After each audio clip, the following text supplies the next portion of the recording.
anna au ikalala. I do believe the Lord above created you for me to love. He picked you out from all the rest because he knew I loved you best. I once had a heart that it was true, and now it's gone from me to you. Take care of it as I have done, for you have two and I have none. Forget to heaven and you're not there. I'll preach your name of the golden star. If you're not there by judgment day, I know you went the other way. I'll give the angels back their wings, their golden hearts and all those things. And just to prove my love is true, I go to hell to be with you. And just to prove my love is true, I go to hell to be with you.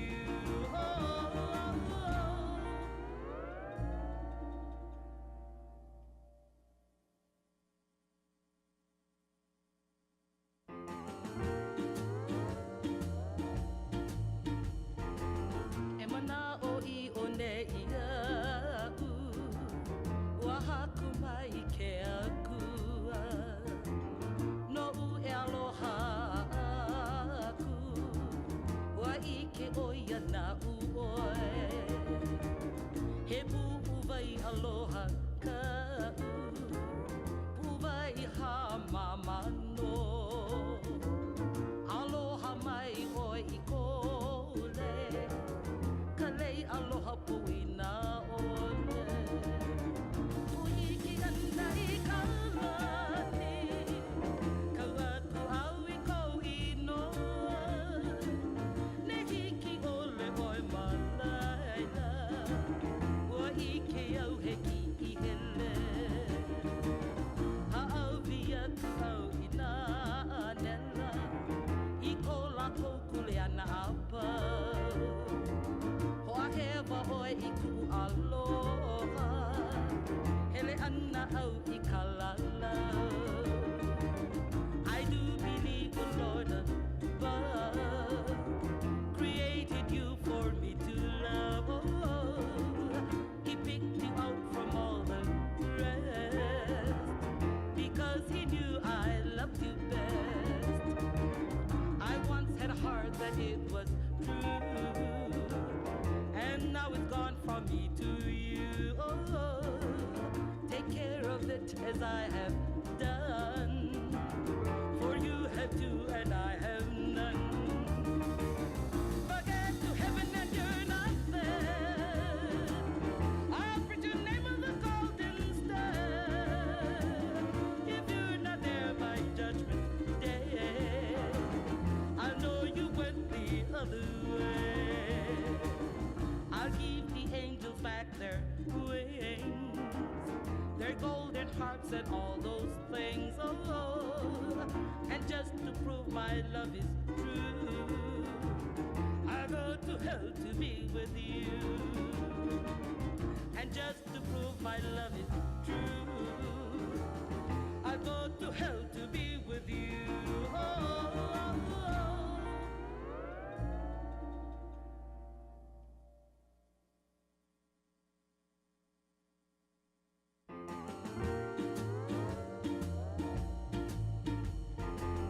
E mana o I o ne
heart that it was true,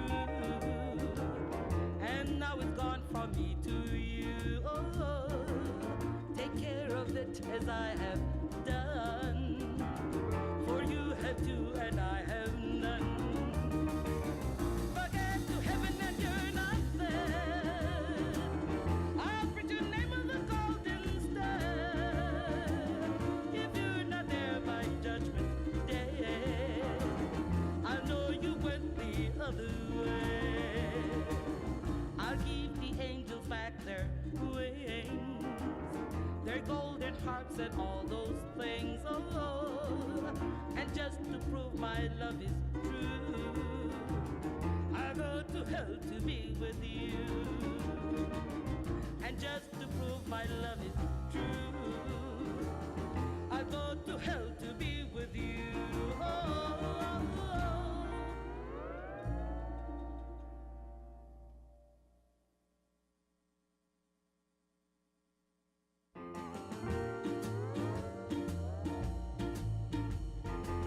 Emana o I o ne ia u, ua haku mai ke akua, no u e aloha aku, ua I ke oia na u oe, he pu'uwai aloha ka u, pu'uwai ha mamano,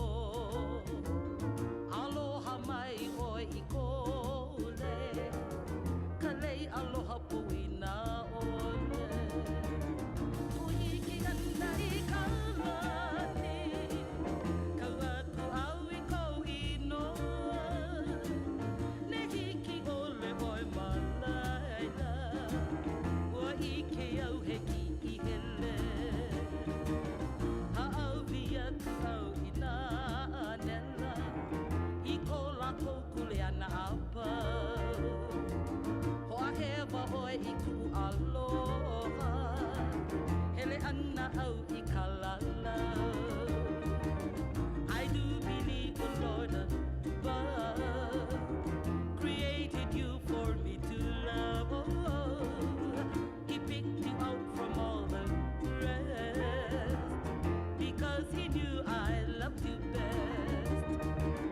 I once had a heart that it was true, and now it's gone from me to you. Oh, take care of it as I have done, for you have two and I have none. Forget to heaven and you're not there. I'll preach your name of the golden star. If you're not there by judgment day, I know you went the other way. I'll give the angels back their wings, their golden harps and all those things. Oh, and just to prove my love is true, I go to hell to be with you. And just to prove my love is true, I go to hell to be with you. Oh,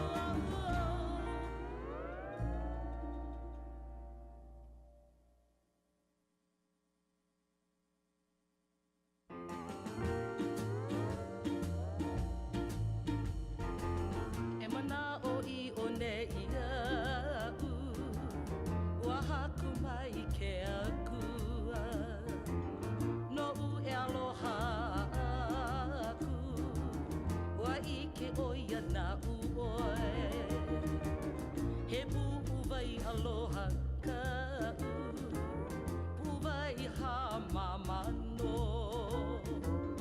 aloha mai oi I kole, kalei aloha pui na ole. Pui ki ana I kalani, kau aku au I kou inoa, ne hiki ole oi malaila, ua I ke au heki I hele. Ha'awi aku au I nā anela, I ko lako kule ana apau. Ho'ahewa oi I ku aloha, hele ana au I kalalau.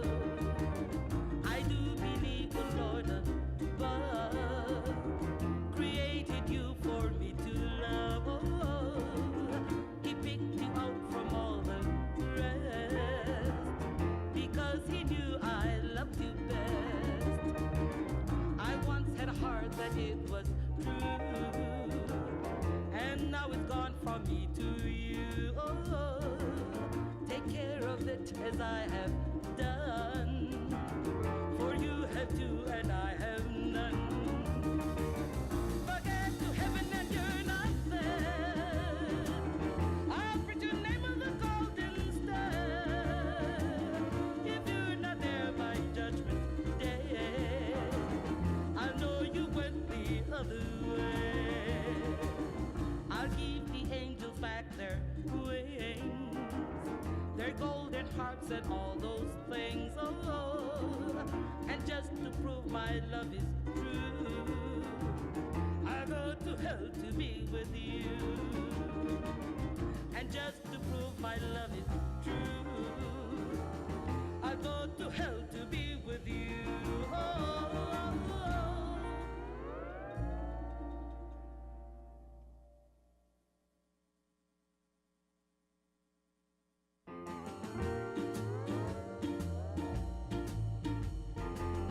Emana o I o ne ia u, ua haku mai ke akua, no u e aloha aku, ua I ke oia na u oe, he pu vai aloha ka u, pu vai ha mama no, aloha mai oi I kole, kalei aloha pui na ole. Pui ki ana I kalani, kau atu au I kou inoa, ne hiki ole oi malaila, ua I ke au heki I hele. Ha'awi atu au I nā anela, I ko lako kule ana apa. Ho'ahewa oi I ku aloha, hele ana au I kalala. I do believe the Lord above created you for me to love. Oh, He picked you out from all the rest, because He knew I loved you best. I once had a heart that it was true, and now it's gone from me to you. Oh, take care of it as I have done, for you have two and I have none. Forget to heaven and you're not there.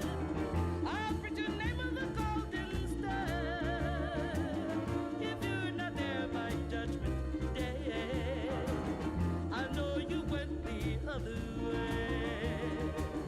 I'll give the angels back their wings, their golden harps and all those things. Oh, and just to prove my love is true, I go to hell to be with you. And just to prove my love is true, I go to hell to be with you. Oh,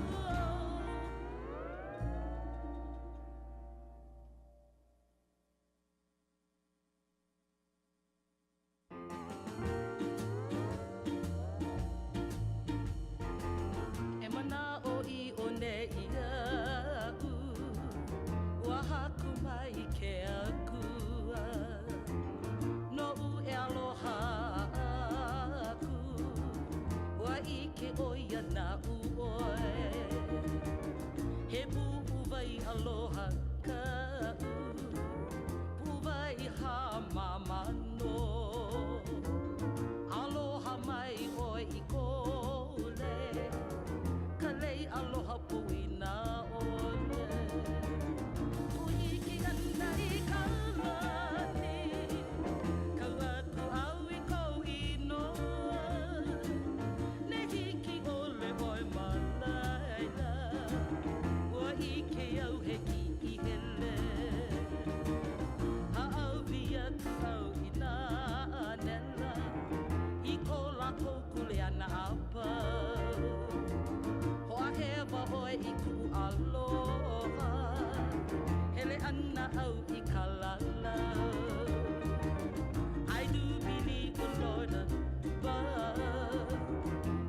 loved you best. I once had a heart that it was true,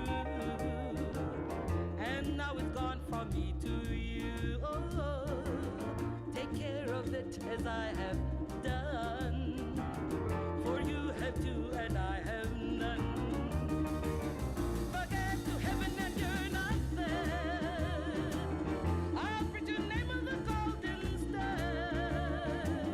If you're not there by judgment day, I know you went the other way.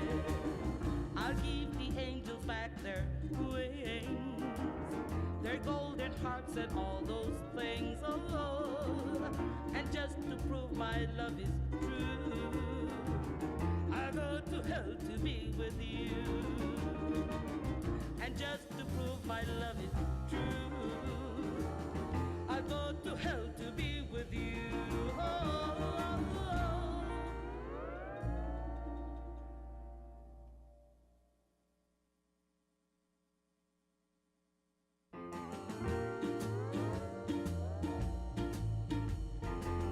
Emana o I o ne ia.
All right, everyone. We'll get started today. Let me get this. Do some tech arrangement here. Okay, very good.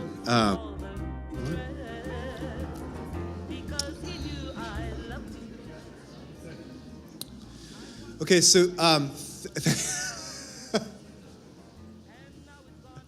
just waving at some family. Thank you all today for coming. So my name is John Troyer. I think most of you know me in one way or capacity or another. And I am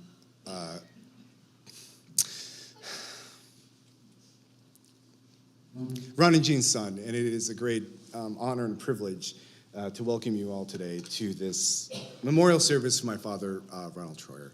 I want to thank, first of all, everyone at O'Connell's Funeral Home for their exemplary handling of Dad's service, as well as Mom's service back in May. And I particularly want to give a shout out to Lily, who's been the funeral director, as well as all the funeral directors here. I don't want anyone to feel left out. Amber's back there too, as well as Chris, who did the arrangements. But I just want to give a shout out to Lily, who has helped me out, who is Dad would love this, is a fourth generation funeral director from a funeral directing family, and also a graduate of the University of Minnesota's program in mortuary science, which I'll be talking about more today, and who, importantly, Lily helped me dress Dad before he was cremated, and so that was an important thing for me. I am the former director of the Center for Death and Society, for all three of you who don't know what I do, and now Death Studies Scholar at Large at the University of Bath. And so my professional and academic career is around death and dying, and I will be the first to say that growing up in the funeral industry the way I did certainly played a role in that, in case anyone's curious. And for all, I think, two of you who don't know, Dad was a funeral director. He was a funeral director for 35 years, which I'll come back to as well. I want to give thanks. So we've already covered one point, which is, so please do laugh today. Dad would want that And in fact, he would want that more than he would want, I think, anything else. And also, feel free to get up and move around. We have a lot of slides to go through on PowerPoint, so if you feel like I got to go to the bathroom, I need a break, or I got to step out, then please do that. I want to thank my colleagues at the University of Bath, who have been fantastic in supporting me through the last, 4 years, honestly, but the last 6 months in particular have just been great. I want to thank, so sorry. I want to thank my students who, my undergraduate students, all of them, but particularly my sociology of death students, is the class I teach, who have been unbelievably supportive during a very difficult time with my father's death in particular, and have sent me the most amazing emails of support, including many students who didn't need to do it, but just wanted to say that they appreciated the fact that I was so willing and able to talk about the loss of both my parents, my entire family, but also Dad, and that it was important for them to see. I also want to thank, and I'm pretty sure he's watching, one of my PhD students, and now we're really getting political because my other PhD students will be like, hey, what about me? But I want to thank one of my PhD students in particular, George Gomersha, who is Ugandan and studying with me at the University of Bath, and knew my parents. Actually, George is one of the last people who spoke with my mom on Skype before she died, and then he didn't have a chance to speak with Dad, but Dad knew about his PhD project, which is looking at the repatriation of the dead from England to Africa in diasporic communities. And after Dad died, George had reminded me of something very important, which is, he said, John, it is the African way that we must honor the ancestors. And that I was honored to know your father, and I was honored that he believed in what I was doing. So always remember to honor those who have died, because your father was a good man. I want to thank everyone at United Hospital and the Nassif Heart Center for taking exemplary care of my parents, of my dad in particular, more my dad than my mom, but my dad, and thank them for their support and care. And also I want to thank everyone who's here. We have many friends and family from the diverse range of where my father is from, and I want to thank you all for coming and your support over the last 6 months, but also, quite frankly, the last 4 years, heading into 5 years. It has meant a lot to me and everyone here. So we have 4 speakers today, but don't let that scare you. And I want to thank all of them. So I'll speak. And then we have a good friend of the family, Tony Finch, who will speak, who my dad had asked to say a few words after he died. My brother-in-law, Dena Bucella, will speak, and he has come with my niece and nephew, Penny and Aaron. If you've never met Penny and Aaron, or Dena, who've come from Italy, then by all means, you can do that today. And then my sister, Tracy Kruger, will speak, and we'll talk about her journey with the Troyer family, which I think is the best way to say it. So before I get going to the images, I just want to say a few things. So one of the things I did when I was going through to get ready for today, I want everyone to know that I found over 20,000, I'm not joking, 20,000 images and videos, mostly images that my parents had collected over the years, which is like almost 60 gigabytes of memory. And so I'm going to have the doors locked, and we're going to look at all 20,000 images and videos. I'm kidding, we're not going to do that.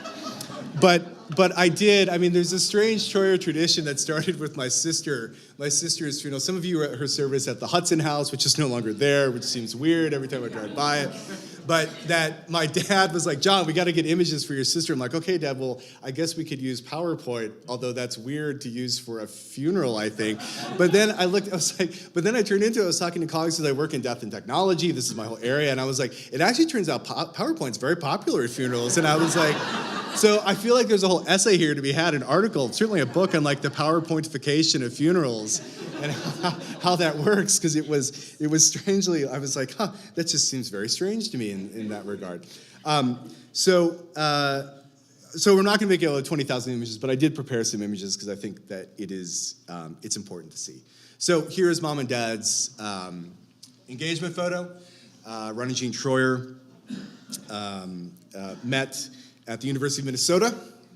They were diehard Golden Gophers, and we are coming back to that at the very end, trust me. And they met at Stubborn Herb's Bar in Stadium Village, which, if you go to Stadium Village, is actually one of the few bars that's still there after the whole area. Every time I go through, that whole area has changed. They were married in 1968, and they spent 53 years together, almost 54, on June 9th in 1968. And I really cannot stress how much my dad loved the University of Minnesota, particularly as a lifetime member of the Alumni Association. Truly, he loved the University of Minnesota, which is a common theme you'll see up here, which I'll come back to as well with that. My dad's parents, Kenneth and Irene Troyer, were married in 1943. They met in Indiana. My dad was born in Elkhart, Indiana, and Grandpa Troyer served in World War II. My father was very proud of that. This is a photo of my dad at my grandfather's burial site at Fort Snelling National Cemetery. Grandma's on the backside in the stone. They're both buried together at Fort Snelling. And that photo was taken in 2020 on Memorial Day when we went out to take it. The only thing I'd say about this photo is remember the yellow hat my dad is wearing for the University of Minnesota, because you're going to see that a lot today. I almost did a collage of nothing but my dad and his University of Minnesota hat. So this is a photo of my dad and his brothers, 3 brothers. So Don was the oldest. My dad was born in the middle, and Keith is the youngest. So Don was born in 1945. Dad was born in 1946, and their youngest brother, Keith, was born in 1947. This photo is from 1949. It's also the photo, if you can't see it, that's on the wall, in case anyone doesn't see. Okay, very good. This is a photo of my dad and his uncles and my grandparents at their 50th wedding anniversary in 1993. My father is preceded in death by his grandmother, his mom, my grandmother, who died in 1995, his father, Kenneth Troyer, who died in 1999, his brother Keith, who died in 2018, and his brother Don, who died in 2020. So he is the last of them. But I also do want to acknowledge and thank both Uncle Keith's and Uncle Don's family who are here today as well. In 2010, the Troyers all got together and went on a cruise for, I believe it was Don and Nancy's 50th wedding anniversary. 40th, thank you, Beth. We've got prompts going on here. 40th wedding anniversary, thank you. It's good. I've tried to get everything right. They did spend a lot of time together over the years. Here's another getting together, but also too with Mom and Dad's very good friends, Bruce and Nancy, who were their friends from college. Mom and Dad spent a lot of time together with Bruce and Nancy, who are also my godparents. And this is a photo about 2005 in Hawaii, in which Bruce and Nancy went to see them. And in fact, it is through Bruce and Nancy that my parents met at Stubborn Herb's Bar. Bruce. I'll tell that story afterwards. Afterwards, okay, very good. Thank you, Bruce. Yes. Yes, please, by all means. I should say there was a lot of stories that could have gone in here, but didn't. That's fine. Hang on. Not yet. Wait. I'm moving off my script here. Oh, that's right. 2005. Okay, very good. What I want to do now, because I know there's people that's quick, so I want to talk a little bit about how Dad died, which may seem a bit unconventional, but there's a reason for this, which is my dad felt very strongly as a funeral director that it was always important to be upfront about how people died and not try and do it within euphemism. And I actually, in his obit, I could have been clear, but we didn't because of word space. So what happened was this: as a lot of you will know, my father had a bad heart, which I'll come back to. He had severe cardiovascular disease, and In September, Dad got COVID, and he seemed to recover from that. But of course, COVID being COVID, it attacked his heart because it was the weakest, part of his body, and he started to have some problems after that, but seemed to be recovering. However, the decision was made at the heart center. He went to the Nassau Heart Center, which again does exemplary work, that they could try a procedure on Wednesday, the 23rd of November. To run what is called a third wire around his heart to try and boost the output. Dad was in the hospital on Monday the 21st. This is a photo from the day he died in his room. And he was there as they prepped him for the surgery. At about 9:10 in the morning or so, in his room, he became unresponsive. And Dad had a explicit do not resuscitate order in place. And brought a photo of that because I think it's important to look at these things. And he had a do not resuscitate order in place, and the hospital followed that at his request. And I honored it too. I agreed with Dad that he wanted that. And I thanked the hospital for following his wishes in that regard. What had happened was that morning, and Dad was, so it's clear everyone knows, Dad was, he was awake, he was aware, he was looking forward to the procedure on Wednesday. He spoke with the doctor that morning about 8 o'clock. He had what's called a ventricular tachycardia event, or a VTAC, and it just sort of stopped his heart, and then he became unresponsive. His nurse for the day, and you'll see it on here, Taylor, right there, was in the room with him when it happened, and when he became unresponsive, and they knew not to go into any kind of life-saving.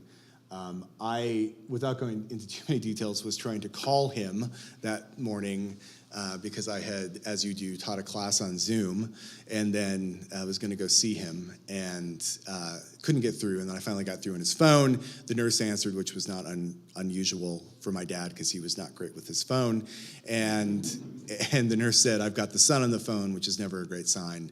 And then the doctor explained very quickly what had happened. But Dad was aware he was awake, but again, that's what happened. Now, I happened to be in town, and I think this is important, so I had flown back from England, where I live normally, to help my dad on that Wednesday to come back after the procedure and to get him home, and also for Thanksgiving, to help a little bit of Thanksgiving with him that way. So it was good, and I want everyone to know that and take comfort in the following things. My father, this could have happened in the following scenarios. Dad could have been driving his car, and that would have been terrible, right, that way. Dad could have been out in public. And if he'd been out in public, I will tell you right now that all the life-saving in the world would have been done, and that would have been what my father wanted. And indeed, if it had happened and I'd been in England and I'd come back and he was in the ICU intubated, and I would have had to been like, take it off. He doesn't want that. So he saved me that. Dad also wasn't at home alone. He was at the hospital being cared for. And because he was at the hospital, I know exactly what happened. And that, to me, makes a huge difference. So that there's no mystery around what happened, and that he was comfortable, and he was cared for, and that he was in good spirits. And that, to me, these are all important things. But also, again, I want to thank everyone at United Hospital for their really exemplary care with him at the end of his life. Okay, moving right along. So the stories about my dad are actually the best thing, and Bruce just mentioned it. So this is a photo of Bruce, who's actually kindly put his hand up already. This is back in 1968, and those are mugs from Stub and Herb's bar. And in fact, my dad would tell this story. They were such regulars there, they had mugs with their names on them. And so they would just go there.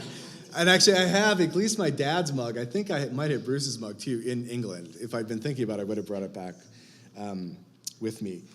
This is Amish Ron Troyer from, and the hat is up there, actually.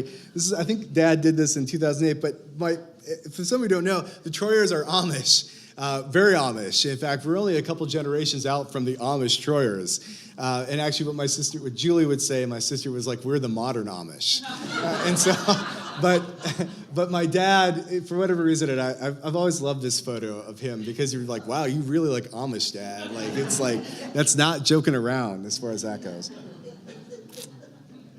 Dad was an active swimmer later in life, and in fact, he was an active swimmer at the YMCA, where that poster came from. I really want to thank everyone at the YMCA for looking after him and taking care of him. The front desk staff and I set up a whole protocol on what to do before I went back to England in September if they suddenly didn't see Dad.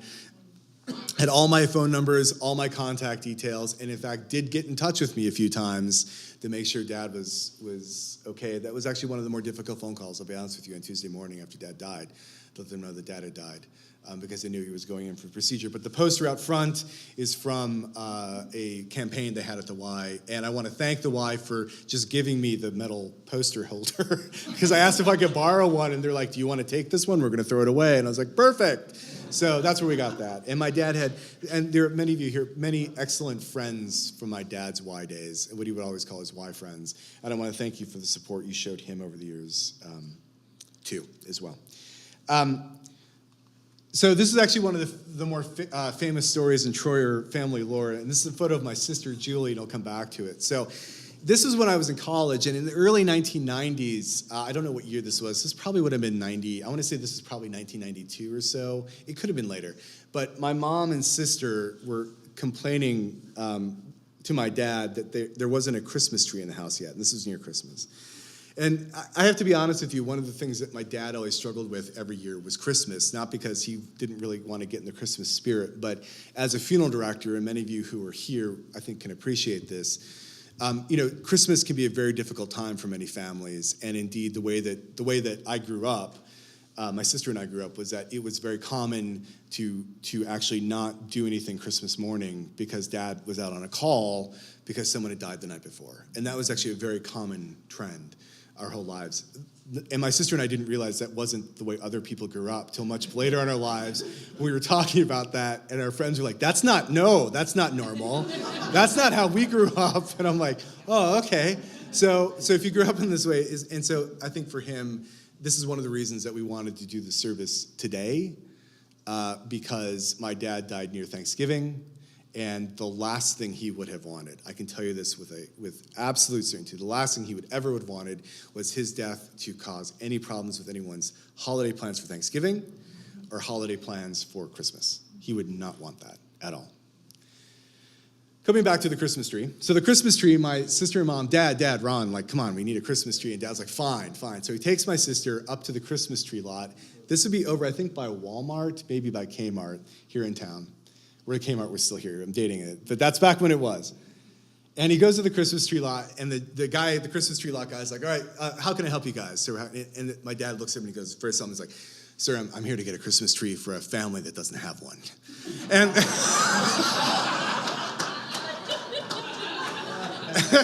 And my sister was like, Dad! And I'm sure she gave him that look. And the guy was like, sir, you take any tree you want. That's fine. Any tree you want. So my dad picked up a really big tree and took it home, and my mom and sister had their Christmas tree. I found out all about this after the fact.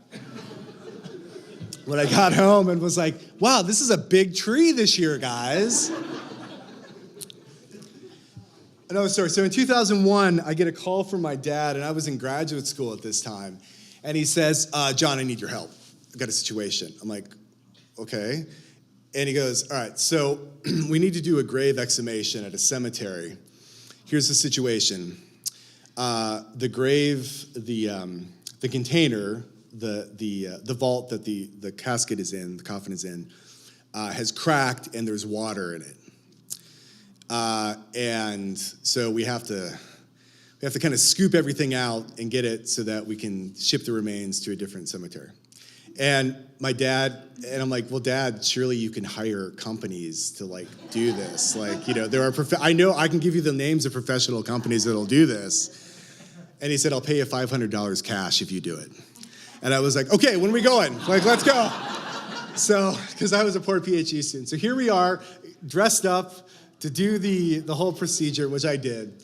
And the last thing I'll say about this, without going too much detail, other than perhaps enough we did, as I'm going down the ladder to begin what was the process of the scooping, I said to my dad, do we know what exactly this person died from? And he said, don't worry about it, it's fine, just get down there.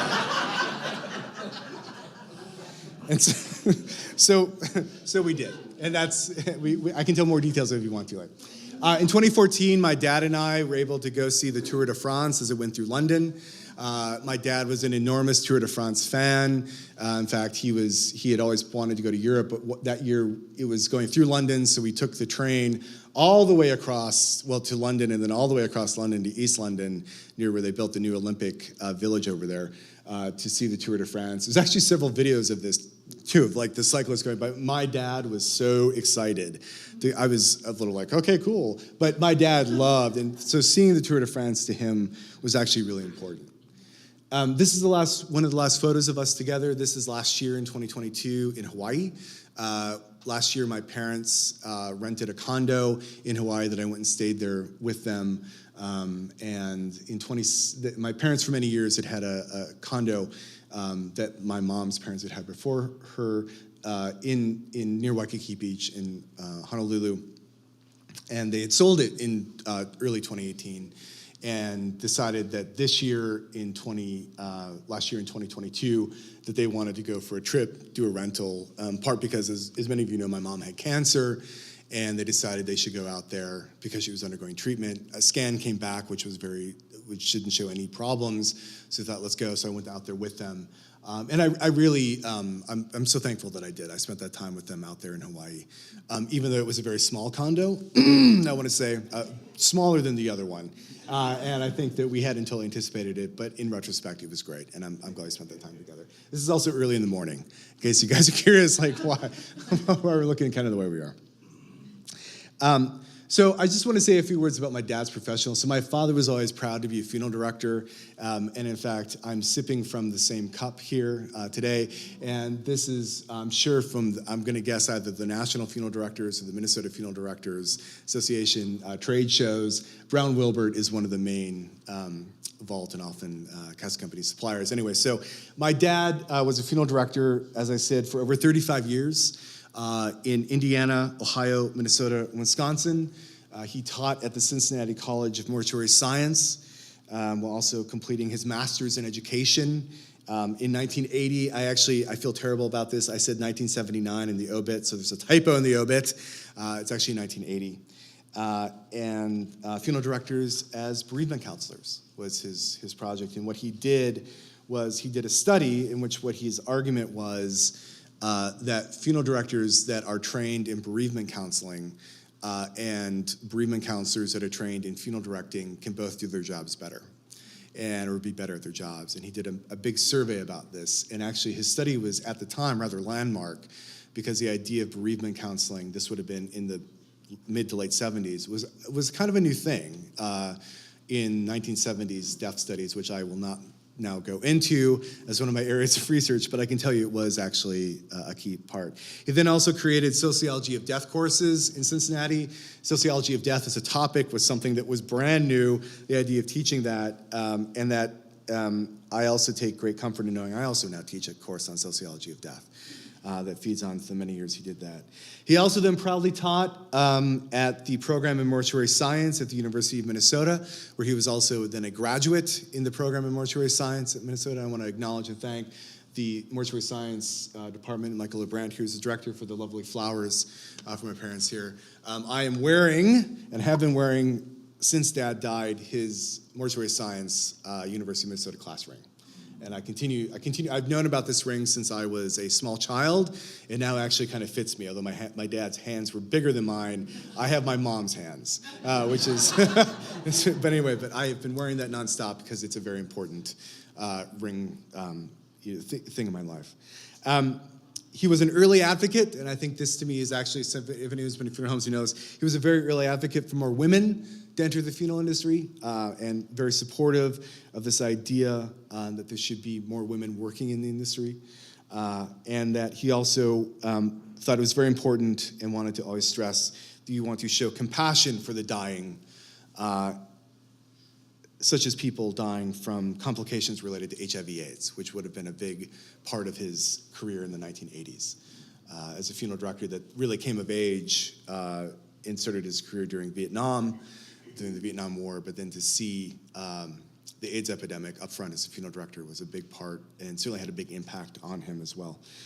Over the course of his career, he trained, he believes, approximately 2,000 funeral directors, and has had a large impact in that way. He was a proud member of the Minnesota Funeral Directors Association, and I want to thank everyone who's here from MNFDA as well, and part of the National Funeral Directors Association, who was a member of both, but also then a proud member of the National Funeral Directors Association, where he served as part of NFDA's National Speakers Bureau, where he would be called from time to time to do interviews on any topic related to death and dying, including, and this is one of my favorite ones, this is when I was in graduate school. He calls me, he's like, John, I'm doing this like All Things Something show on like public radio. I'm like, Dad, All Things Considered? He's like, yeah, I think it's like Drive Time. I'm like, whoa, wait, Dad, wait, you're killing me. And he was like, yeah, is that a good? I'm like, oh my God, Dad. So, and if I remember, he's doing the interview with like Noah Adams or something like that, like playing back, but something to do with funerals in Poland or something like that. Anyway, but yeah, I was like, Dad, that's really good. And actually, one of my favorite memories about that was when he was called upon with other funeral directors to figure out what the industry response would be in 2000 or so to the then new TV show 6 Feet Under. And like, what do we say? And he was like, John, go watch the show. Let's talk about it. So I had to find a friend's house who had cable. So, because I was like, I don't have cable. I'm in graduate school. So I find it. I'm like, I watch it. I'm like, Dad, just say it's a TV show, but like just don't freak out about it. Just like it's a TV show and like let it go. It's like, okay, that's good. That's good. So they did that. Anyway, so that was part of what he did. My father published many academic articles in trade journals, many of which continue to be cited, and I actually continue to reference in my own work, which is something I'm quite proud of, and legitimately so, not just to kind of bump up my father's references online that way. My father was also a funeral director who believed in really wanting to help other people. And so a lot of the way that he did that as a funeral director was through his work with groups like the Compassionate Friends, Parents of Murdered Children, Sudden Infant Death Syndrome or SIDS crib death support groups, as well as, for example, widow support groups for young people, and any number. He was really a huge advocate for support groups that way. And over his many years working with Compassionate Friends, starting both in Cincinnati, where we lived for many times, but then also here in the Twin Cities, he received many commendations and thanks. And I received an email from one of the people in Compassionate Friends who I notified after Dad had died because I knew that they would want to know. And I'm just going to read part of what she said. And I've anonymized everything, as academic as I am. So when my father died, let me start again. And I should say Compassionate Friends was a group that was started for parents who lost a child, usually what it was, so everyone's aware of that. When my daughter died, I don't know what I would have done without his help with the funeral. The fact that he being Dad, the fact that he went to talk to the principal at the high school because he was being just awful and stupid to the students, and he, your dad, set him straight in his usual kind way about what the students needed, i.e. to be allowed to leave school for my daughter's funeral, and then he led me to the Compassionate Friends. He was an amazing man. He came with me at my very first Compassionate Friends meeting, so I wouldn't have to go there alone. I share that story. With everyone as one of those go beyond the call of duty stories. Ron literally changed my life, and I went in a direction I'd have never gone with. He saved my life. And that is a common refrain. A common message I got from many, many people, both anecdotally but also just in writing about how Dad had literally saved their lives through his support and compassion over the years. And that is, I think, something that is true, and I think it's important to acknowledge. Dad was also very proud to have served in the Hudson City Council here in Hudson, but also then the St. Croix County Board. And indeed, when we talked about writing his obituary, I had asked him about that, and he said, well, just make sure and say that I served on the Hudson City Council and was part of the county board, which I was like, okay, of all the things you want me to talk about, you want me to mention that. But he did, and he thought it was important. And the thing that was funny about talking about the city council was that I was like, yeah, but Dad, I didn't say this to him, I thought about it later. The one memory I have of him serving on the city council for all the time he did, and he's got colleagues here from the city council, was when he called me and he's like, John, I'm like, yeah, Dad, what's up? He goes, someone opened a strip club in downtown Hudson and it's in my district and I don't know what to do and everyone's calling me. And I was like, in Hudson? He's like, yes. And which then began a many protracted year-long battle over this. And I'm not trying to open up old wounds, but I was like, this. And at one point, like the owner was threatening to use the Americans with Disabilities Act because the people weren't allowed to get close enough. And what if they had a visual impairment? Anyway, so my dad got sort of enmeshed in this whole thing, and that is cycling through my head because I'm like, Dad, I know you're, but he also is very proud of everything he could do with downtown. And so if anyone goes into downtown Hudson now and they're like, wow, downtown Hudson is fancy now. Like, when did it get so, like, where is this? That is in many ways a result of the work that my dad and his colleagues did many years ago in trying to think through kind of what that could be. My dad, as he worked into retirement then, I have a couple photos of this. My dad then had a whole sideline that I started with him of photos of him reading books of my friends that I would post online, and actually it became weirdly popular. So much so, I would have friends who'd be like, hey, could you have your dad read my book and put it online on Twitter? And so these are a couple of my friends and their books. And I was like, Dad, you just died too soon. You could have been a big book influencer if you'd known it as well as that way. Also then, too, in retirement, Dad got into doing Volkswagens. He had a whole series of Volkswagens he loved to show. This was his red one. He's very, very proud of that, keeping them. Showed it in shows, actually, a whole bunch of different places. He also then started a whole sort of like tradition and practice of marrying people. My dad married many people who are here. And that is, do we know whose wedding this is? Or? Oh, okay, very good, thank you, yes. I was like, I found so many wedding photos and I had no idea who these people were. I was like, I didn't know my dad married all these people.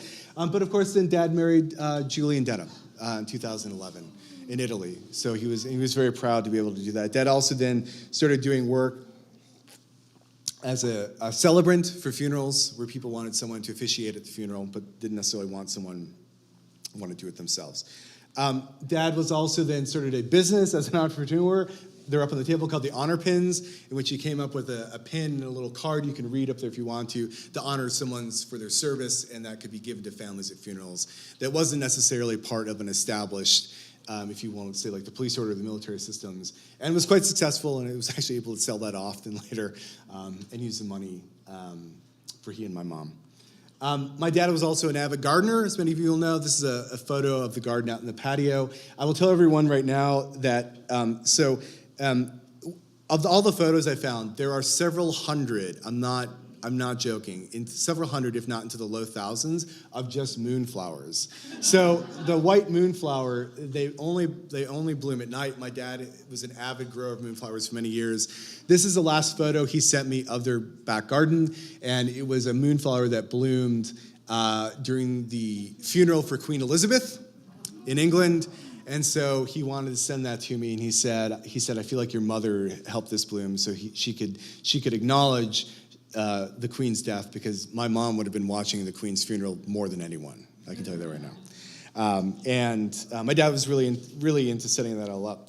In 2019, late 2019, many of you will remember, I'm sure, that my dad had a massive cardiac arrest after returning from a cruise. This is a photo of the cruise that he and my mom were on. In the Bahamas. He had a massive cardiac arrest at Minneapolis-St. Paul International Airport on the way up to the car rental desk. If anyone's curious, the best place to have a cardiac arrest, it turns out, is an airport, because everyone is waiting to respond, and they did. And Dad ended up at United Hospital, and we were unsure what his recovery would be like, but he did recover, and was then able to do transitional care at the Christian Community Home here in Hudson, and which he was a part of some years ago. And so this is him, and I only put this in here. So this seems like a really cheap plug, but it's not. That's a photo of him reading my book that came out.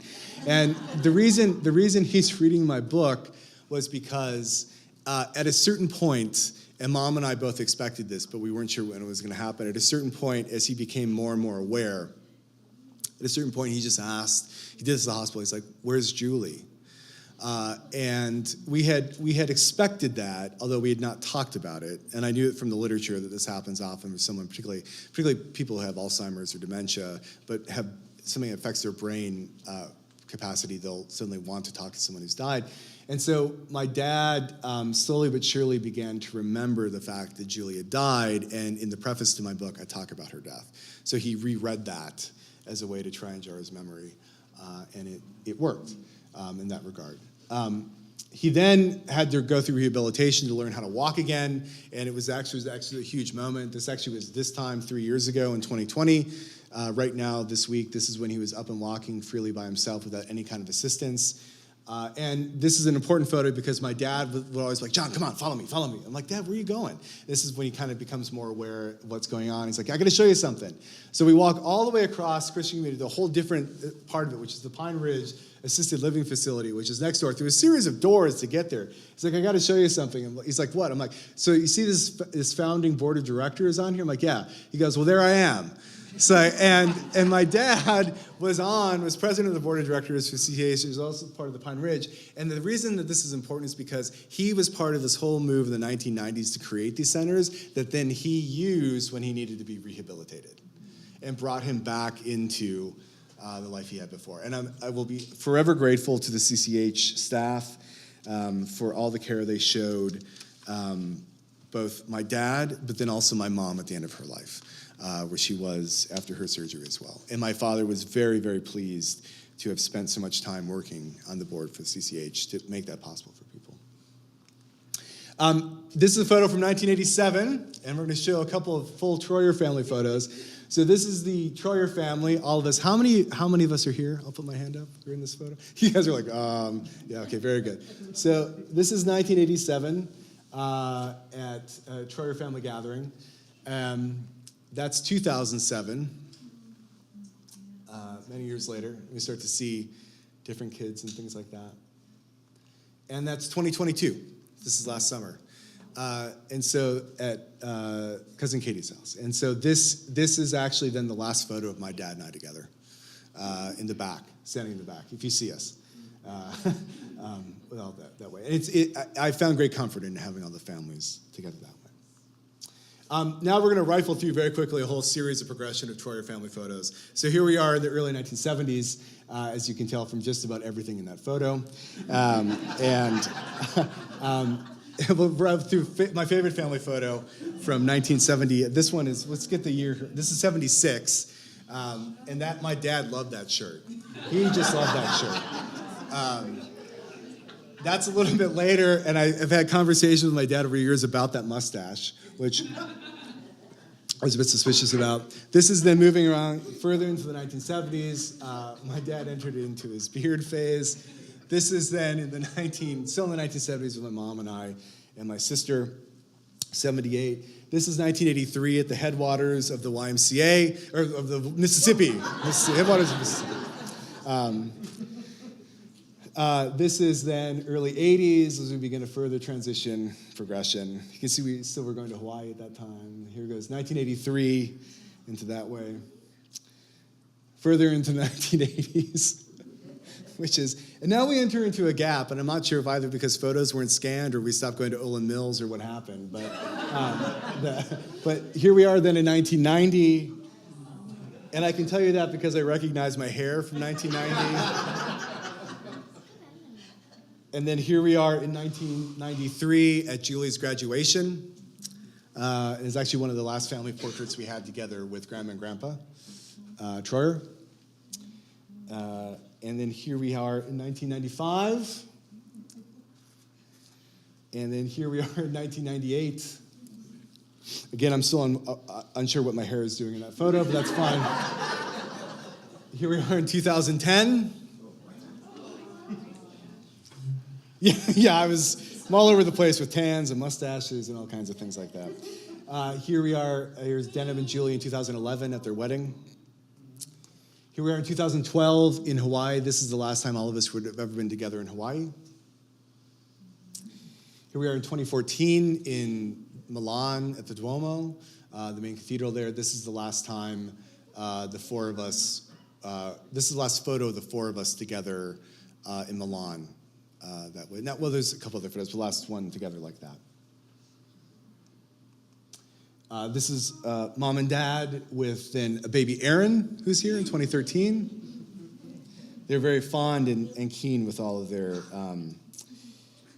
grandparents. They very much love being grandparents. That's mom, dad, and Julie with baby Penny in 2016. And Julia and Deneb with Aaron and Penny as they grew up. And mom and dad with Aaron and Penny in Italy that way. This is mom and dad with grandma and grandma Bacella in 2018. This is out at the lake up in the cabin, right, Deneb? Or is it? Yeah. And that is dad lighting a candle for Julie in 2019 at Windsor Castle in England. In fact, in 2019, mom and dad went on a trip to Windsor. I was there, and my dad wanted to light a candle for Julie to remember her, and that was actually then the last time they went to England in 2019. It would have been October 2019. It's actually one of the last things he remembers before his cardiac arrest. Mom and dad traveled quite a bit, and one of the things that's really interesting about trying to put this together was it was really difficult to find photos of them not together all the time, to find photos of just my dad or my mom individually, because they were always together. They were also early adopters of lots of online communication technology, which is very useful when you have your children living overseas, to try and talk with us. And here they are in Italy, an Italy trip. And here they are in Hawaii again. And here they are on the brain cancer walk in 2019 to celebrate honoring Julie. And here they are in Spain. This is down in southern Spain in Cordoba. And for those who are well-traveled in Spain, you'll know this is the case because they're under the orange tree that way. This is mom and dad together last April would have been the end of April in the Christian community home when mom was doing transitional care there, and that is the last photo of them together, as far as that goes, in that time. It's also then a photo of mom, dad, and Penny and Aaron that way too. I prefer this photo, which is mom and dad. Again, notice the hat. In Hawaii a year ago, eating lunch, and generally having a good time in that final trip that they had that way.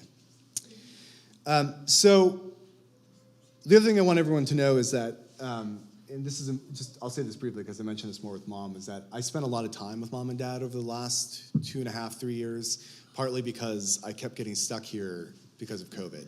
So, and I'm not joking. So in 2020, I flew here on March 18th, and 2020, I was here for 6 months because I couldn't leave. And then I went back, and then December of 2020 came back and was here for another about 5 months because everything was in lockdown. And then I was able to get back last spring as well. So I know a lot of families have had very complicated experiences with COVID and actually lost a lot of people and not been able to spend time with family at the end of their lives, which I think is completely just devastating. I had the exact opposite experience, which I was able to spend enormous amounts of time with my family, my parents particularly, at the end of their lives. And I will be forever grateful, quite frankly, for that opportunity. Because it was time, although at the time I might have been like, God, I can't believe I'm living with my parents again. What is happening? But I will be eternally grateful for that time. Eternally grateful. So after mom died in May, that was a very difficult time for dad. A lot of you will remember that. It was very difficult. My parents have been married for a long time, and my dad really struggled with mom's death, as you might expect, and so we had to figure out ways to try and deal with that. This is a photo of the meds reminder sheet I put up around the house to make sure dad was remembering to take his pills, which he did. He was pretty good about it. He could do his own pills. It's just that he had come to rely on mom and then me because I was around to do it. And that was a real transition point for mom and dad. I do want everyone to know that that in that period after Mom died, he did struggle. But then really honestly, in the autumn, particularly let's say October, then into November, he had really kind of, I would say, I'd argue, turned a corner. He was looking forward to traveling. He wanted to get out and do things, and that things had gotten, I don't want to say better, but he'd become more used to it as far as that goes. But it was still very difficult for him. There's no question around that. This is a photo then, another of my photo of my dad reading a book. This is my friend Haley Campbell's book, All the Living and the Dead, which I had a wonderful conversation with earlier in the show about someone, a librarian here who's in like, yeah, your dad is in this book and it's in the library here in Woodbury. I'm like, yeah, it's Haley's book. It's going to show up. So, and Haley is watching. And Haley Campbell wrote this book. It came out this year. She's an author and a friend. And I had told her about Dad's work in the funeral industry, and she said, well, could I interview your dad? And I said, of course, he would love that. So in 2018, in February 2018, Haley sat down with my mom and dad, and then also myself in Bristol when they were visiting, and she just talked to him for about 2 hours about being in the funeral industry. And I asked Haley if she wanted to say anything, and I would read it if she sent it. So she sent me the following just to say. She said, when I met Ron Troyer on a cold February day back in 2018, I didn't know he was going to become more than just another interview, that he was going to be a rich thread stitched all the way through my book. He spoke about more than just the technical details I was asking him for about funeral directing, expanding on his role as a funeral director to encompass the lives and hearts of others, those who could not be here today without his tender help. He could not be contained to just one chapter, so he ended up being everywhere. Even so, I still couldn't fit everything he told me into the book. But this part always stuck with me, and now it has come to pass exactly as he predicted. I think of it often. I won't paraphrase. I'll let Ron and Jean speak for themselves. And so she just reprinted part of the transcript from her interview here. So this is my dad speaking. I think if you truly love your spouse, you'll want them to die first, because you wouldn't want them to have to go through the pain that is a necessary part of the human experience. To which my mom says, but he'll be a mess if I do. To which my dad says, I'll get through it and die soon afterwards.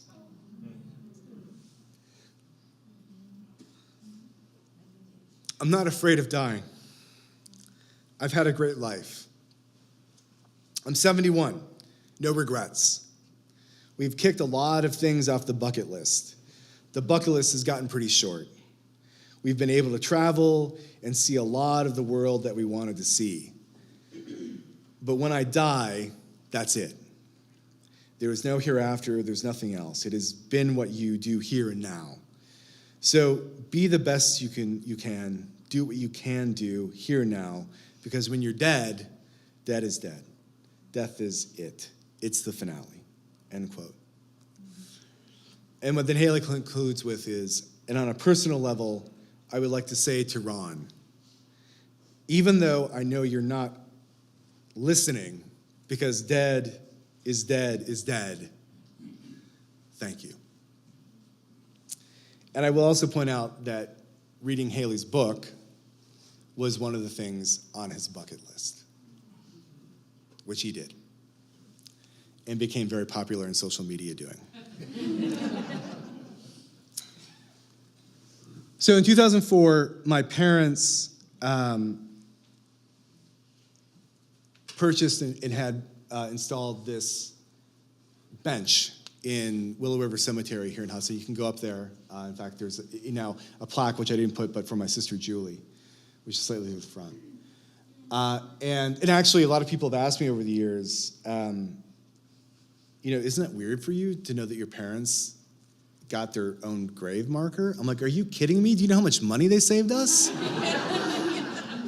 And furthermore, my dad knows a guy. So it was, so it's always been something that we celebrate. I've always celebrated. And that's also in a personal, it's also an acknowledgement, and you can go up and see it, but also too, I do just want to give a shout out to the Phipps Center for the Arts, which is always important to my parents, in which you can see the flying P off to the side there as well. I also want to thank, too, before I forget, Dave Plummer, who's here, for making the urn, which is sitting up in the front there, for Mom and Dad, that will then be interred, and I'll say more about that in a second. And just to let everyone know that we had really underestimated Dad's post-cremation remains output, so that when we've had Mom in the bag in there, and then Dad, I was like, oh, Dad, there's a lot more of you than we expected. But it's okay, it all worked out. But that Dad very much loved the urn, and he wanted that to do. So Dad, in August, before I went back in September, Dad and I, we actually, this isn't a plug for the place, but we went and ate at Panera, which is where he liked to go and eat because he and Mom ate there all the time. And then we went up to the cemetery. And Dad sat down on the bench, and we talked about what he wanted to have happen after he died. And I'm just going to read that here. And this is actually on August 26th of 2022, Conversation at the Graveyard. We talked tonight at the graveyard about what happens after you die, Dad, and what I'm supposed to do, since we agreed you'll probably die quickly when your heart finally stops. So I'm writing this all down. To remember what to do. To call the funeral home and arrange a simple service with cremation, to make sure and bury you and Mom together next to Julie in front of the bench, and do it soon if the ground is warm, and call Deneb, but wait if it's frozen in winter. I will mark the vaults so I know who is on each side, so Julie is next to Mom. Then Mike at the cemetery will want to see the vaults so he can dig a space big enough for all of you together. And I will do all of this. Of course, because I will be the last one here. Then I asked you, Dad, the thing I'd like most, for you to write your obituary so it covers the things I don't know. And if you don't, I will include the Hudson City Council and St. Croix County Board of Supervisors as you requested. I will do all this because I love you all, and it's my duty and honor to carry out these final acts. So I'm glad we had this conversation tonight at the cemetery, Dad, because it was sad and jarring, but also a reminder that we're moving into your final days. And I know there's nothing I can do to stop those final graveyard moments.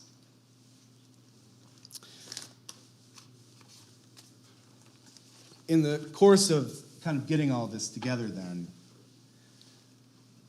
I came across this photo.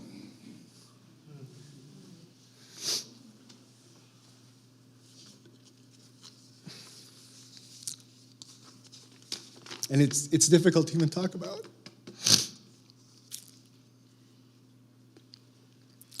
But I know my father, who had and it is fair to say, a deep crisis of faith after Julie's death, in which he would often talk about the absurdity of death, in which I thought for a second we were going to suddenly have a conversation about existentialist philosophy or something like that, about Camus' reflections on death or Sartre or something like that. And he always understood Julie's death as just this absurdist event in his life, in which he just said, there's nothing I can do, and to watch your child die is just unbelievable. And at the time, I remember thinking about it, and then understanding it, but not fully comprehending it. And now that I have gone through the death of my sister, but then also my mom and my dad, it is absurd. It feels absurd. There's no other way to say it. But I take great comfort in knowing, however this happens, all three of them are together, with all the other Troyers that are out there. And that's good. The last thing I want to say is that when I was a teenager, a long time ago, on a trip in the Boundary Waters, of all places, with a whole bunch of other teenagers, to which my father had agreed to go as a chaperone, to his credit. I don't think he knew what he was getting into. But he went. And we were standing around the campfire one night talking about, like, Gilligan's Island characters and, like, I don't know, like, the He-Man cartoon. Like, we're talking about completely, somewhat kind of ridiculous things. My dad just comes out with this. And it's a quote that's always stuck with me. And this would have happened when I think I was 15. He just says to all of us, he goes, Elton Trueblood, who's a Quaker theologian, and he was at Harvard University. He said, Elton Trueblood has a quote I think about a lot, which is, a man understands the true meaning of life when he plants trees under which he knows he will never sit. A man understands the true meaning of life when he plants trees under which he will never sit. And I have never forgotten that moment, ever, in my life. Because I knew then, in my own kind of 15-year-old way of thinking, that was how my dad understood everything he did. And that I have tried to lead my own life in that way. That you understand there are things you are doing that you will never see transpire. And that's okay. That's okay, because you know they will. So thank you. That was a long... Oh, well, a little longer than I thought. Anyway, it doesn't matter. As an academic, I'm allowed to talk as long as I want to, usually, unless you've got someone who's on the meter, that way, kind of like, you know. Anyway, so that concludes my section. So now we'll just have some comments from everyone else, and then we'll conclude today's service. So I would like to welcome our next speaker, Tony Finch, who'll come up, and we'll just leave the photo up of Dad that way, if that's okay. Yeah, okay. And... I'll hand it over to Tony that way.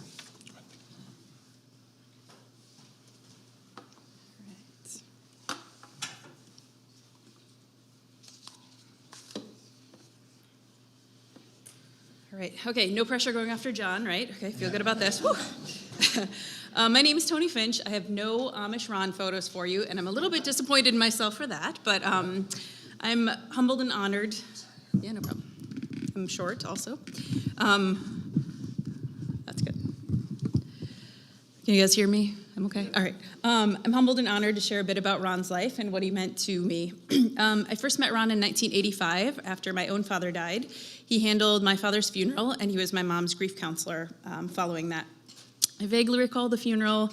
My 6-year-old mind didn't quite comprehend the support he provided to my own mom after the sudden loss of her husband and sudden solo parenting of 3 small children. So Ron was a presence in my life starting at that time. Over the years, I was fortunate enough to have both Ron and Jean attend many of my choir, band, and theater events. To be perfectly honest, I think they just really missed the Phipps and Hudson music scene after John and Julie grew up and moved on to bigger adventures, so they wanted to get back into that. I'm honored and thankful that Ron and Jean kept up with me through the middle school and high school years into college. They attended my music and theater performances, and it meant a great deal to me. They were cheering me at my high school graduation as I went on to college, all 7 of them. Yes. That was just undergraduate, but I made it. We're good. Woo-hoo. Keep going. Our meetings were random, sometimes varied by months or even years, but it never felt like we couldn't pick up where we left off. They always made space and time for me to visit and to catch up. As I moved across the country a dozen times and made a few moves overseas, we made sure to connect in Hudson, even briefly, when I got home. Ron was always interested in my military career and celebrated each promotion and achievement. They sent care packages to Afghanistan, filled mostly with Jean's homemade jam, lots of Hawaiian tea, and really good snacks. As they became more adept with email, FaceTime, and texting, it opened up some new and more frequent communication for us. I still remember the day Ron called telling me about the newfangled app that John had told him about, where you could video and text people overseas for free. Yes. With this, well, this was WhatsApp at this point. With this, WhatsApp became our standard communication platform, mostly managed by Jean. The new communication options made it easier to keep up because I could send a picture of a recent adventure or send a voice memo that I had made it home safely. Ron and Jean listened thoughtfully to the antics of my non-traditional life, never failed to give me an encouraging nod or a reassuring comment that I would figure out the complicated logistics of my next move, academic endeavor, job, or upcoming deployment. They listened thoughtfully as my life unfolded in a somewhat haphazard way. They didn't discourage me or make me think that I wouldn't be successful, and they continually asked about travel, relationships, and tales from the emergency department where I work amidst the pandemic. As I grew older, Ron and Jean shared many more memories of John and Julie and how proud they were of them. Recently, Ron told me that John was writing a book. For what seemed like a few years, Ron said that it was almost done and almost published, with a booming laugh and a huge grin that you can see over there on that picture. When it was officially published, it was the first thing he showed me at my next visit before he even greeted me. He wanted to make sure I had a copy and wanted to know what I thought about the book after I read it. He loved talking about John's travel and speaking engagements and was fascinated how global John's work had become. He was excited about his work opportunities that continued to appear, telling me all the time which university in which continent wanted him to come and speak. He shared many stories about Julie, her job at the international school in Milan, and how much he loved watching Penny and Aaron grow up. His perspective as a grandfather was self-reported to be quite different than that of a parent. In his words, he relished the spoiling part of grandparenting without all the details of having children. He told me what wonderful parents Julie and Jenna were and how he loved watching Julie be a mom. He frequently spoke of how special it was for him to perform Julie and Denham's wedding ceremony. And how beautiful Julie's dress was, made by Jean. He loved visiting Italy and England with Jean and seeing the sights. Ron and Jean were always excited to tell me what they had seen on the most recent trip. When Queen Elizabeth died last year, Ron and I watched a lot of the coverage on TV. He would point out all the sights he'd seen with Jean while visiting John, tell me how much Jean loved ceremony related to the royal family and how much she would have loved the ceremony. As John said at Jean's funeral and today, the pandemic provided a unique environment to spend more time with some people. I feel overwhelmingly fortunate that I was able to see both Ron and Jean frequently over the past several years. Although I currently live in San Diego, I'm here passing through every month for work. We did a great job seeing each other almost monthly for the past couple of years. I was lucky enough to visit them in Hawaii before the pandemic a couple of times. In February of last year, right after John left that very small condo, we were able to meet up again in Hawaii, this time with my husband and son. This is a great memory to me, one, for the fantastic gelato spot that we found, but two, because my then 2-year-old son had just seen them in Hudson and saw them again in Hudson right after that trip. For probably 6 more months, every time we traveled anywhere, he asked if Ron and Jean were gonna be there because, he genuinely thought that's where they would be. As you may have noticed, I speak a lot about Ron and Jean both when I recall their presence in my life because I rarely saw one without the other. Since Jean's death last summer, Ron and I spoke often about how hard it was to lose his best friend. He missed Jean deeply, and I was lucky enough to hear stories and memories of their life together that I hadn't heard before. Sometimes a passing comment about something Jean would have liked, a blooming moonflower, certain weather, or interesting news. Other times he paused to reflect about how much she was a part of him.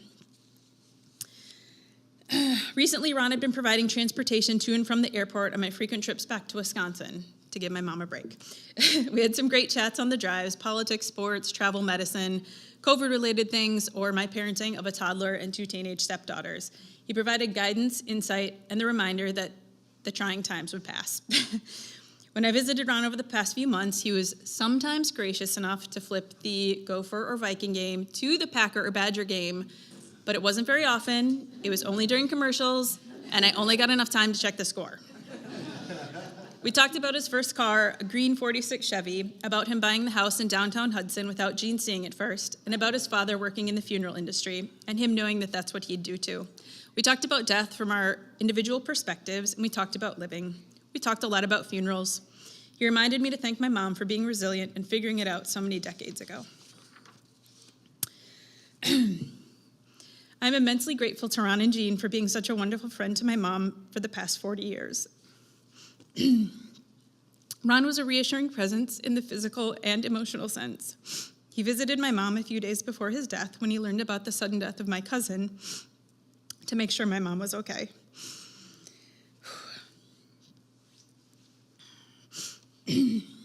I've been ready to text, call, or leave a voice memo on WhatsApp, which was Ron's preferred method of communication, multiple times per week since he died. When I finish my hospital shifts, I think about which day and time would be best to visit before I fly home.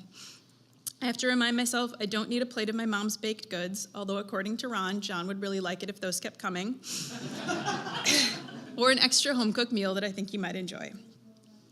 I miss Ron immensely. I'm honored to have had the time with him that I did, and thankful for the guidance, support, and parental advice. I'm happy my son Oliver was able to meet him, and I know Ron would tell me to tell everyone I love how important they are while I still can. So I'm going to pass that message to you today, and thank you for your time and being here to remember him.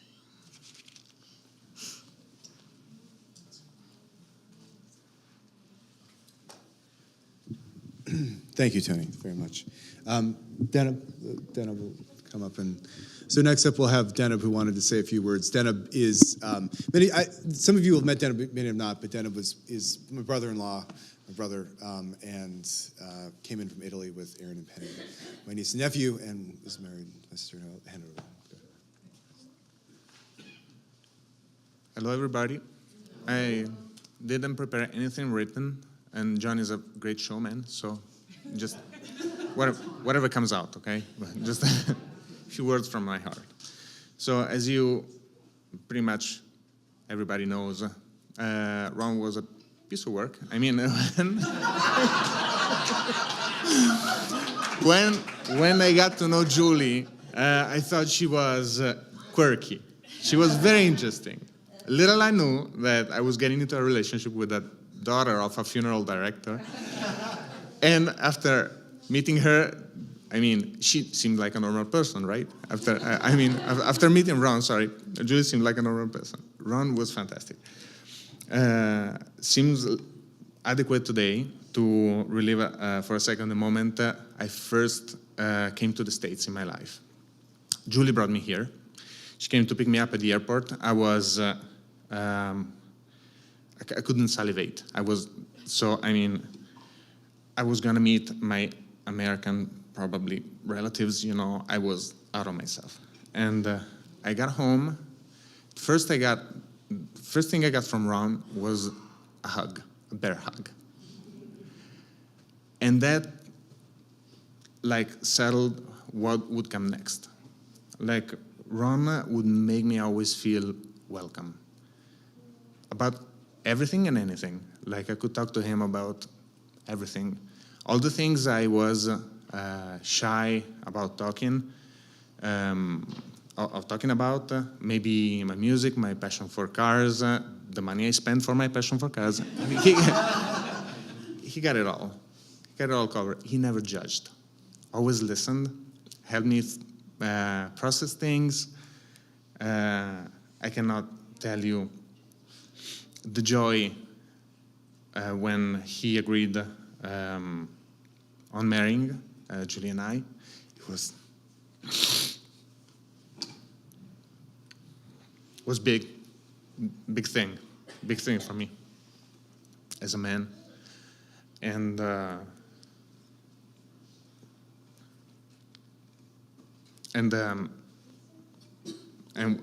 when we talked, when Julie died, I felt him close. I really felt him close. So I really regret that I missed the chance to say goodbye to him.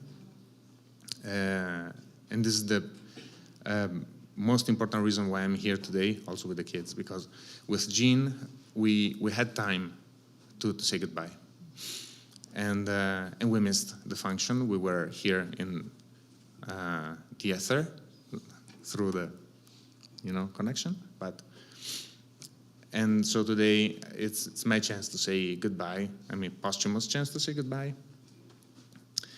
And what I will bring with me forever is the fact that Ron was a person who, you could tell, he made a lot of mistakes in his life and has seen mistakes made by other people, and he learned from them and made him a better man, the best man he could be, and he lived after whatever he was saying. Like, when you're dead, you're dead. So be the best you that you can be while you're here. After he had his heart attack his cardiac arrest, at the airport, and he came back. We got a chance to talk and asked him, did you get a sneak peek of what's next? Like, what's waiting for us? Like, just to know, were you there? What's in there? And he's like, nothing. Black, darkness. And I'm like, oh, yeah, of course you came back, yeah. So, of course you did. Of course you came back. And this is the way I want to live my life. Another thing I will bring with me, since seems like death runs in the family, right? he taught me that death is part of life, and the sooner you accept this, the better it is for you. Like, you gotta know that it's gonna happen. He showed the greatest maturity in purchasing his own tombstone. So, and this,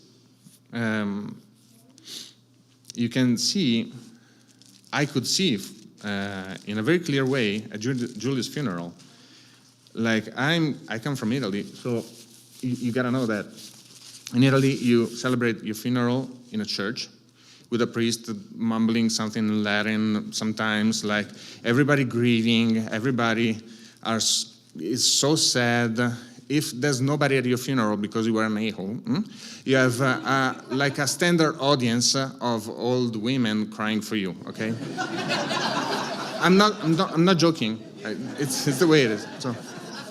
So you're gonna go to a funeral, you're gonna be sad, all right?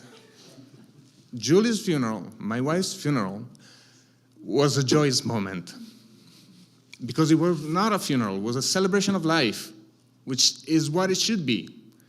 Like, live knowing that you're gonna die.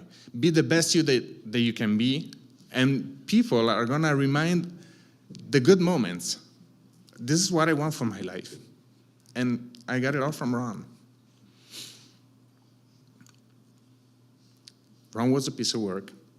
There's no big man, as they say, without a big woman. And Jean, and that says it all about Jean. That's it.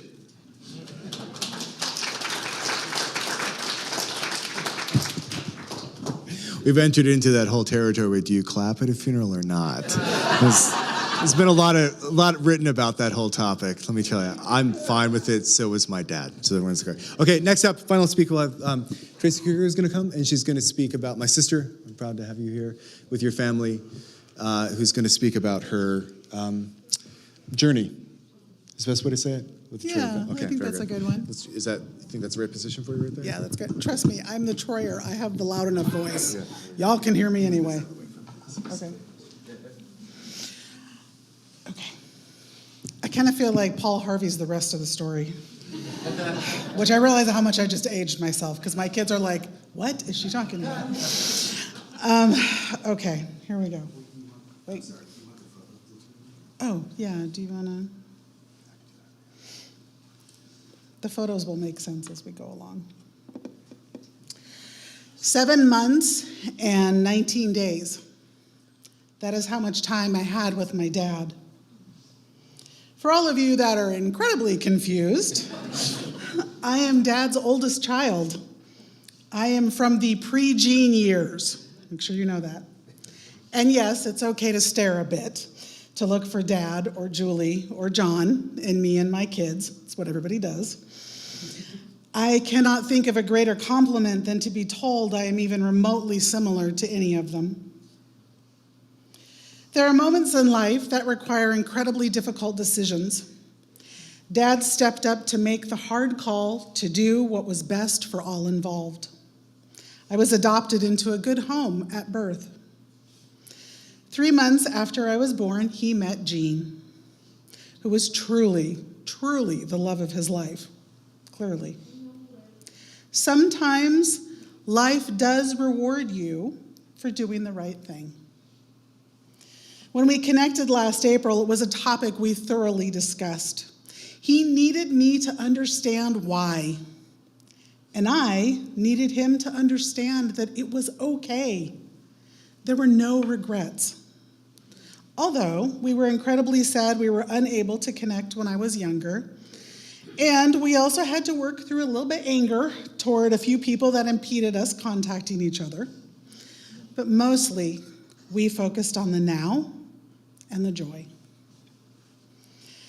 Dad and I spoke on the phone for the first time on my birthday. It's a girl. A day that he and Jean apparently celebrated every year. He began telling me the stories of his college days and how I came to be. There was much laughter. The man could tell a story. He was on speakerphone, so Jean could be part of the conversation too. I would hear her laugh, add comments now and then. As we were winding down our chat, she suddenly pipes in with, "Wow, Tracy, I like it when he talks to you. I learned all kinds of things I never knew before. This is great." She did learn a lot. Sadly, this was my only real conversation with her. She was leaving his life as I joined. I will say this. I hope that every man speaks of his wife the way Dad spoke about Jean. Love, yes, but so much respect and admiration. They really were relationship goals. Dad and I spent one long weekend together in October. My relationship with him was based on words, not experiences. Those were still being planned. Sadly, I cannot tell you stories about things we did together or how we embarrassed each other. That was John's department. What I do have are the stories, the love, and wisdom he gathered in his 76 years. So I've decided to focus on a bit of what Dad shared with me about life and living. First of all, he loved this community. I am guessing most of you know way more about everything Dad was involved in here than I do. When he drove me around town, I was in awe of his comments about, well, when I was on city council, we did this. And when I was on county council, we made this better and we changed this. And when I was in the president of the HOA, I made sure all my neighbors had this taken care of. And when I was president of CCH, we expanded and we provided this for the community, and on and on and on. And then, wait, there were all of Jean's activities and accomplishments as well. It wasn't bragging. There was a real sense of pride and belonging to this place, of deep caring for those around him. I teased him that they needed to change the name of Hudson to Troyerville. He smiled and laughed and began protesting. No. The stories of his friendships with all of you, the way so many of you reached out to him, helped out, that only comes through years of dedication to one another. It is special. He would not want you to lose that. As part of a community, Dad understood the importance of acceptance. He and I were discussing the many things we like to do, and of course, sports was a topic. I said I always loved watching football. I can remember sitting on the floor in front of the TV at 4 or 5 years old watching football games by myself. I could feel his pride. And then I said these words.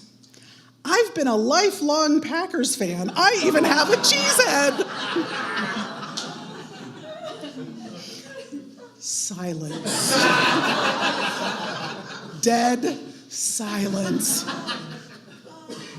And then something like a groan? You've got to be kidding me.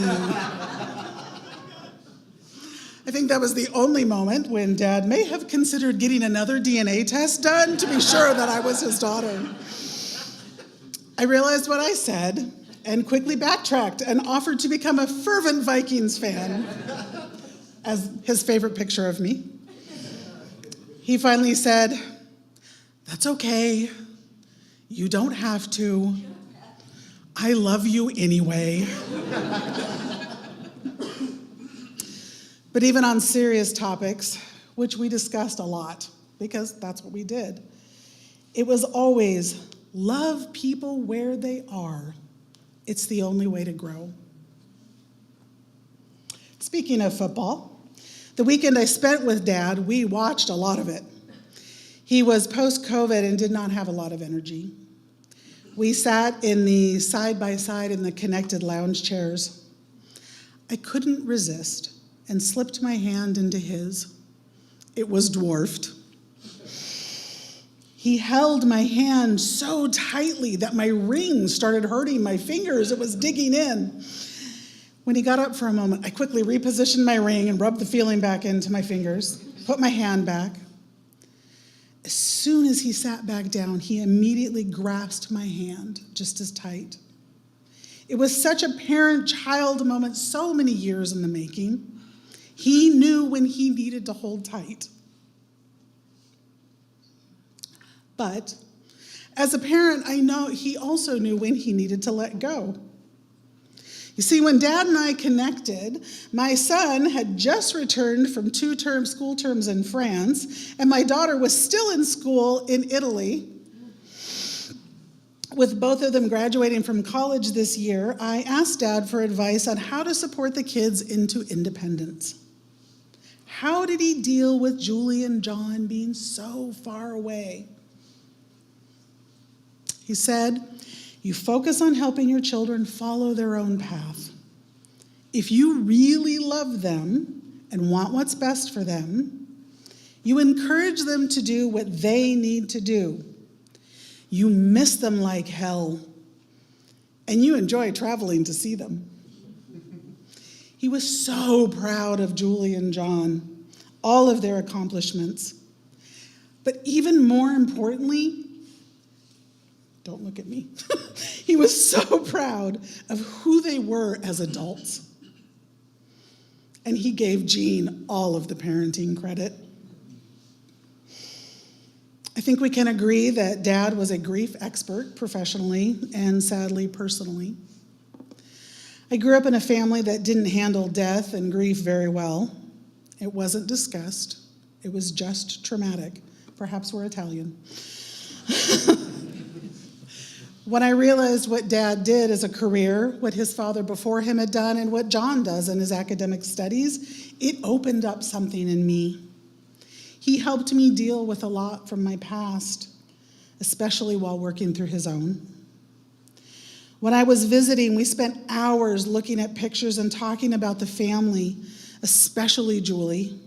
We laughed, and we cried together a lot. He was actually pleased at how much he could share and reminisce, how far he had come. I think it surprised him. We discussed 2 types of grief, what you have lost and what will never be, and how it's important to grieve a lost future as much as it is to mourn the past. He planned to introduce me to friends of Jean and Julie to help me get to know them through others' experiences, to help me grieve what will never be. He showed me that no matter how much it hurts, you get up each day and you take a step forward. You acknowledge and you talk about the pain. While the pain never leaves, eventually the steps become easier. Eventually, you can talk about happy times, you can laugh, and you can look forward. Perhaps he was trying to prepare me for what was to come. He said, "Always be careful not to mix grief and anger," or he just knew me really well. Grief has a purpose. It moves us forward. Unchecked anger stops us. If you mix the 2 for very long, you will not be able to move through the natural process of grieving. You stop taking steps. I've held on to that advice very, very tightly. It's not easy. But I know he's right, and I think he'd be proud of me. Dad loved his family, as you all know, and he was so proud of his grandchildren and loved them with his whole heart. Ash, Ben, Aaron, and Penny, you were on his mind every single day. Every phone conversation, he would ask me about my kids and what they were doing and what was happening in their life and send him pictures. And he would also tell me every single thing he learned about Aaron and Penny. I felt like I knew them. He would check their school website to make sure he knew what was happening. He wanted all of us to be together for a vacation next summer. We discussed what would happen to our family when he was gone. After all, we are a scattered group of people that half of us barely know each other, brought together out of the incredible love of two people.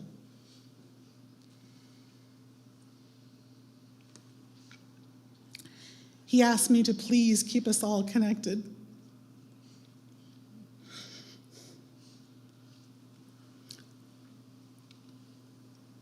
That is a request I plan to honor.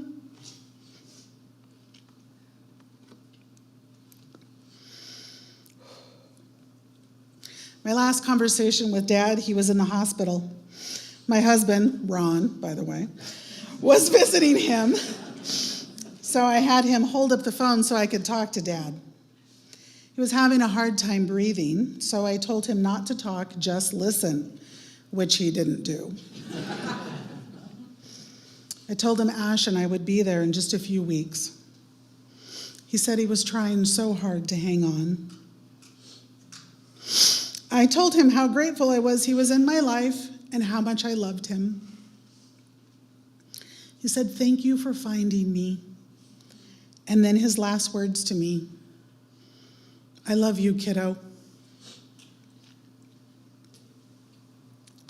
7 months, 19 days. How do I say goodbye when we barely said hello?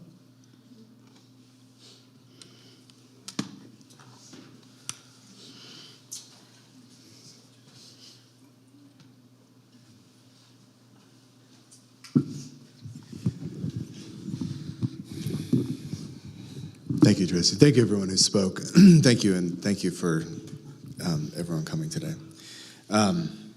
So we have just one final thing to do today, and it involved a really big dilemma I had, huge, which was what music do we play at the end of Dad's service? Because some of you will remember that what we did when my sister died, and then actually when Mom died, is we played versions of Hallelujah, of different versions. And I didn't want to do that, and also too because I tried to spend a lot of time convincing my dad that either Leonard Cohen or Jeff Buckley's versions of Hallelujah were better than the ones he kept choosing. And he wanted nothing of it. Anyway, so I was struggling with, well, so what song would my dad want everyone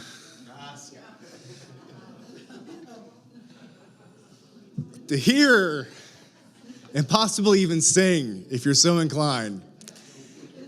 And it came to me this week, like out of nowhere. And it's actually other people, as soon as I said it, had the same thought. I was like, Dad would want everyone to hear and sing the Minnesota Rouser.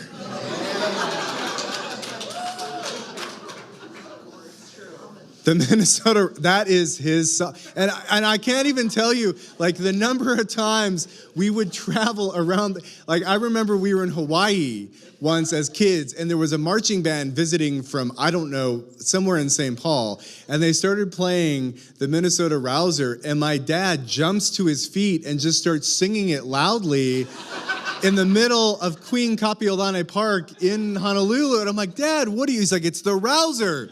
You have to sing it.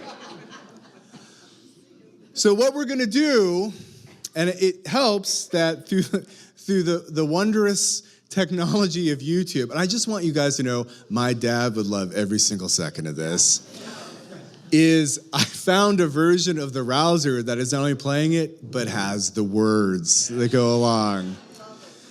So we're gonna do a bit of a quick transition, and if you want to sing along with the Rouser, please do. If you find that offensive because of your own affiliation, so be it.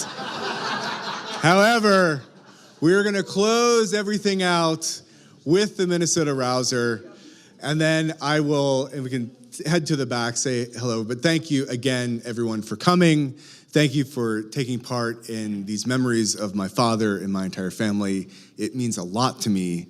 It means a lot to my dad and mom and sister. Thank you again. So now we're going to try this. We've experimented with the best way to use this technology over the week. So let's do a moment of transition, and then we'll go. All right, here we go.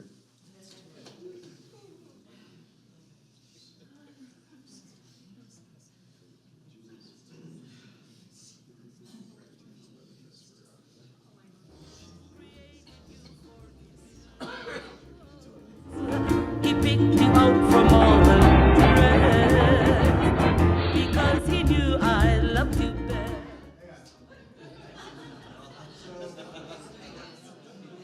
Just so everyone knows, we were playing Hawaiian music before the service started, and I forgot to turn it off. Sorry about that.